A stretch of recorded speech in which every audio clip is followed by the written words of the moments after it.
November 7th, 1942, the Mediterranean coast of North Africa. A cold wind swept across the sand dunes as darkness fell over the Atlas Mountains. In the distance, the ancient port of Algiers glowed faintly under a crescent moon. The air tasted of salt and diesel fuel. Along the shoreline, waves lapped against rusted cargo ships that had seen better days. In the shadows of those vessels, 35,000 American soldiers waited in silence, their faces blackened with cork, their rifles wrapped in cloth to muffle any sound. They had crossed an ocean for this moment. They were about to change the course of the war in a single night. For nearly 3 years, Adolf Hitler had believed North Africa belonged to him. His desert fox, Erwin Rommel, had turned the sands of Libya into a graveyard for British armor. Tank by tank, mile by mile, Rommel had pushed the Allies back toward Egypt, threatening the Suez Canal and the lifeline of the British Empire. Hitler watched the maps in his war room with satisfaction. The Mediterranean was becoming a German lake. The oil fields of the Middle East seemed within reach. But Hitler had made a fundamental miscalculation. He believed the Americans were soft, unprepared, and too far away to matter. He believed they would need years to mobilize, to train, to learn the brutal arithmetic of modern war. He believed wrong. While Rommel chased British forces across the Western Desert, while Hitler celebrated victories in the East, a different kind of preparation was underway across the Atlantic.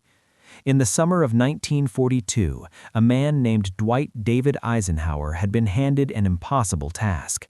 He was not a battlefield commander. He had never led troops in combat.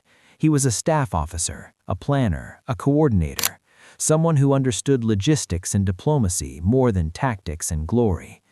But Eisenhower possessed something rare in military leadership. He understood that modern war was not won by courage alone, but by the careful orchestration of resources, timing, and deception. He understood that winning a war in 1942 required feeding an army as much as arming it, moving supplies as much as moving men, and coordinating allied nations as much as commanding battalions. And so, in the autumn of 1942, Eisenhower prepared to do what no German general believed possible. He would land a massive invasion force on the shores of French North Africa, behind Rommel's lines, and trap the Desert Fox between two armies.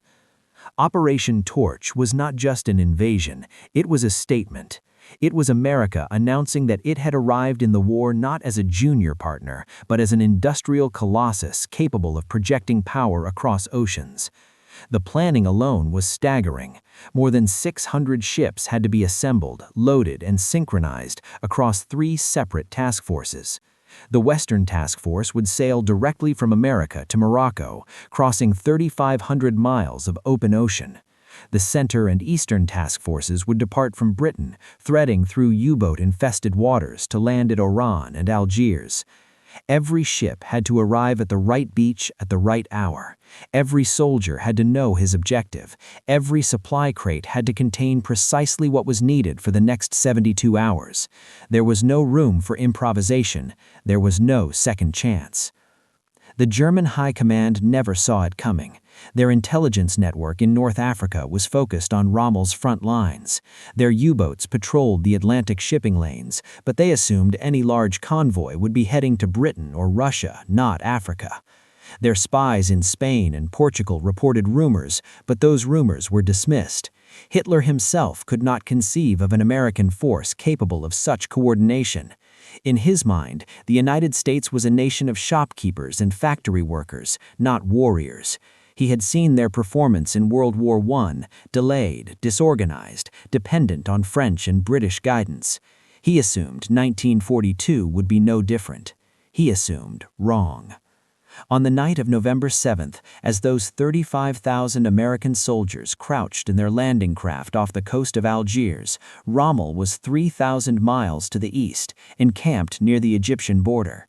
He had just received troubling news.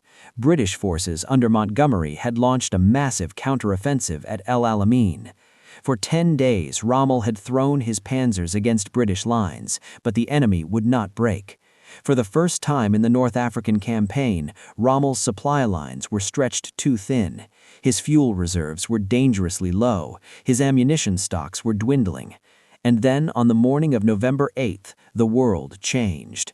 Radio intercepts brought fragmentary reports. American troops were ashore in Morocco. American troops were ashore in Algeria.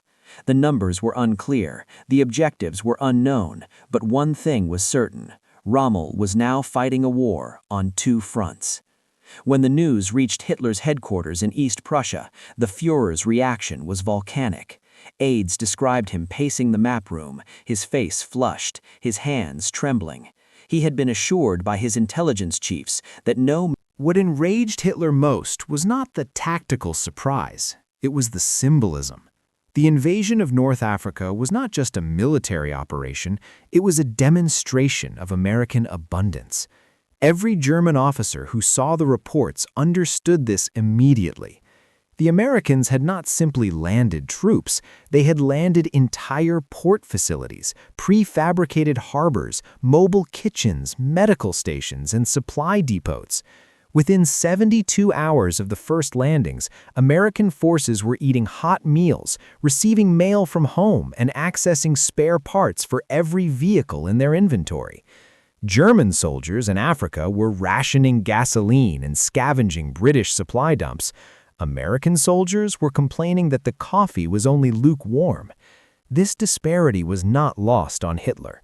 He understood that he was not just fighting an army, he was fighting an economic system that could produce, transport, and distribute resources on a scale Germany could never match. In his private conversations, Hitler began to speak obsessively about American logistics. He ranted about the stupidity of engaging in a war of attrition with a nation that could build a ship faster than Germany could sink one. He mocked his own generals for underestimating a country that could feed and equip millions of soldiers on multiple continents simultaneously. But his rage masked a deeper fear. Hitler had built his strategy on the assumption that Germany's early victories would force the Allies to negotiate. He had gambled that Britain would sue for peace, that Russia would collapse, that America would remain isolated. Operation Torch shattered that illusion. It proved that America was not coming to negotiate, it was coming to win. For Rommel, the situation was even more personal. The Desert Fox had earned his reputation through audacity and improvisation. He had taken risks that would have destroyed lesser commanders. He had pushed his forces beyond their limits because he understood that in desert warfare, speed and aggression could compensate for numerical inferiority. But now, with American forces landing behind him and British forces pressing from the east, there was no clever maneuver left to execute. Rommel's genius had always been tactical, not strategic. He could win battles, but he could not conjure supplies from thin air. He could not make his tanks run without fuel. He could not make his soldiers fight without ammunition. And he could not retreat, because Hitler had forbidden it. In the weeks following Operation Torch, Rommel sent desperate messages to Berlin. He explained that his position was untenable. He requested permission to withdraw to defensible positions.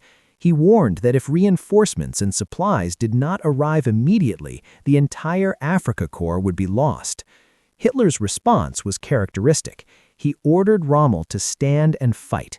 He declared that every inch of North African soil must be defended to the last man. He spoke of willpower and determination, as if those qualities could substitute for gasoline and bullets. Rommel, who had once believed in Hitler's strategic vision, began to understand that he was commanding an army that his own government had written off as expendable. The Americans, meanwhile, were learning their own painful lessons. The landings at Oran and Algiers had been relatively unopposed, but the Vichy French forces in Morocco put up fierce resistance. American soldiers who had trained for years discovered that training and combat were two different experiences. Eisenhower, watching from his headquarters in Gibraltar, understood that his green troops were about to face Rommel's veterans. He knew that the first encounters would be bloody. He knew that the learning curve would be steep. But he also knew something that Hitler did not. American forces could afford to learn from their mistakes because they had the resources to absorb losses and adapt. German forces in North Africa had no such luxury. The symbolic object that came to represent this gulf in resources was not a weapon or a piece of technology. It was something far more mundane: the cigarette. American soldiers received regular shipments of cigarettes in their rations. They smoked them casually, traded them, even used them as currency in dealings with local populations. German soldiers in North Africa had not seen a regular cigarette ration in months. When German patrols captured American supply dumps, they were stunned by what they found. Crates of cigarettes stacked beside crates of canned food, beside crates of spare parts, beside crates of ammunition. It was abundance on a scale that defied comprehension. One German officer, captured in December 1942, told his interrogators that he had known Germany would lose the war the moment he saw how much equipment the Americans were willing to abandon when they retreated from a position. "You left behind more supplies in one day than we received in a month," he said. "How do you fight an enemy that can afford to waste what you cannot afford to lose?" By January 1943, the strategic situation in North Africa was clear. Rommel's forces were trapped in Tunisia, pressed between Montgomery's 8th Army advancing from the east and Eisenhower's forces closing in from the west. Supply lines from Italy were under constant attack by Allied aircraft and submarines. Every ton of fuel, every crate of ammunition, every replacement soldier. What Hitler said when he learned that Eisenhower had outmaneuvered Rommel in one night was not recorded in any single quotation. Instead, it was scattered across dozens of conversations, rants, and orders issued in the months following Operation Torch. He blamed his intelligence services for failing to detect the invasion. He blamed the Vichy French for not fighting harder. He blamed the Italians for failing to secure the Mediterranean. He blamed everyone except himself for the fundamental miscalculation that had led to this disaster. But in his private moments, according to those who knew him, Hitler spoke of Eisenhower with a grudging respect. He recognized that the American general had done something extraordinary. He had coordinated a complex, multinational operation across vast distances and executed it with precision. He had demonstrated that American military leadership was not the amateurish, bumbling force that German propaganda depicted. He had proven that the United States could plan, organize, and fight as effectively as any European power. The fall of North Africa, when it came in May 1943, was not a single dramatic battle, but a slow collapse. Rommel was evacuated in March, his health broken, his faith in Hitler shattered. The remaining German and Italian forces fought on for 2 more months, but the outcome was never in doubt. When the final surrender came, more than 250,000 Axis soldiers were taken prisoner. It was the largest German military defeat since Stalingrad, and it had been engineered not by brilliant tactics or heroic sacrifice, but by superior logistics and industrial capacity. Eisenhower had won by ensuring that his soldiers had everything they needed when they needed it, in quantities that overwhelmed any German advantage in training or experience.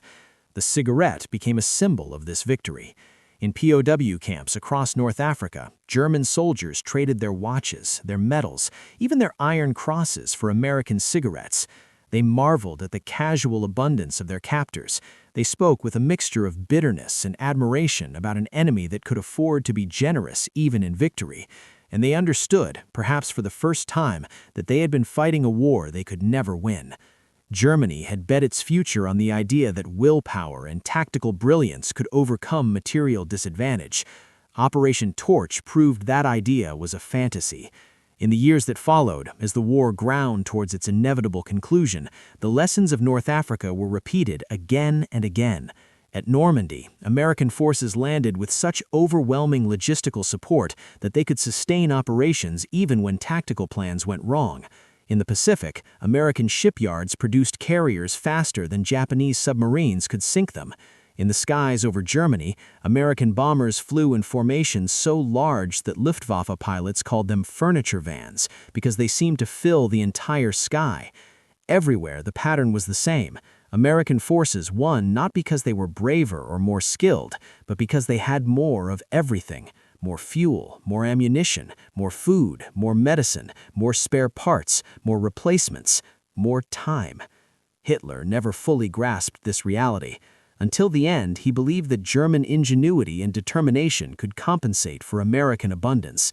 He designed wonder weapons and super tanks. He drafted plans for impossible offensives. He ordered his generals to hold positions that could not be held and to attack objectives that could not be reached. And he blamed everyone but himself when those orders failed. The night of November 7, 1942, should have been his moment of clarity. It should have been the moment when he understood that the war was lost. But clarity requires humility, and Hitler had none. Eisenhower, for his part, never boasted about Operation Torch. He understood that it had been a near thing, that if the Vichy French had fought harder, if the U-boats had detected the convoys, if a dozen other variables had broken differently, the operation could have been a disaster. But he also understood what the success meant. It meant that America had announced itself not just as a participant in the war, but as its decisive force. It meant that the question was no longer whether the Allies would win, but when. And it meant that a staff officer from Kansas, a man who had never commanded troops in combat before 1942, had outmaneuvered the most celebrated general in the German army in a single night. The waves still lap against the shores of Algiers. The wind still sweeps across the Atlas Mountains. The desert sands have long since covered the tracks of Rommel's panzers and the footprints of American soldiers. But the lesson of that November night endures. Wars are not won by courage alone. They are not won by tactics or technology or even by brilliant commanders. They are won by the nations that can feed their soldiers, fuel their vehicles, and sustain their will across years of grinding attrition. They are won by the systems that can turn factories into arsenals and farms into supply depots. They are won by the societies that understand that abundance is not a luxury, but a weapon. Hitler learned this truth too late.